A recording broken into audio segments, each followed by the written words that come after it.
తేజ రూపమా ప్రాణమా ప్రణవమా పరమాత్ముని భావమా విశ్వనాథ భువనేశ్వరి కడుపు పంటవు విశ్వమంతా ఆధ్యాత్మికం రగిలించిన మంటవు వందనాలు వందనాలు వివేకానంద ఈ ధరిత్రిపై చెరపలేని జ్ఞానపు నంద విశ్వమంత భారతీయ విలువల పంట వ్యక్తిత్వ వికాస ఋషి వివేకానంద త్యాగమా యోగమా విశ్వ తేజ రూపమా ప్రాణమా ప్రణవమా పరమాత్ముని భావమా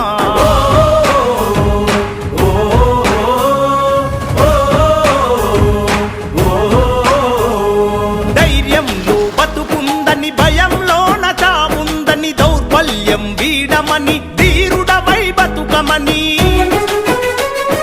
లక్ష్య సిద్ధి కొరకు 1000 సార్లైనా పోరాడు ఓటమి వచ్చిన గాని ప్రయత్నాన్ని వీడమాకు ఊపిరి ఉన్నంత వరకు నేర్చుకోమన్నాడు వీరులకే సొంతము ఈ లోకమన్నాడు ఆత్మవిశ్వాసమున్న కొద్ది మంది చరిత్రే ప్రపంచ చరిత్ర అన్న వందనాలు వందనాలు వివేకానంద ఈ ధరిత్రిపై చెరపలేని జ్ఞానపు నంద విశ్వమంత భారతీయ విలువల పంట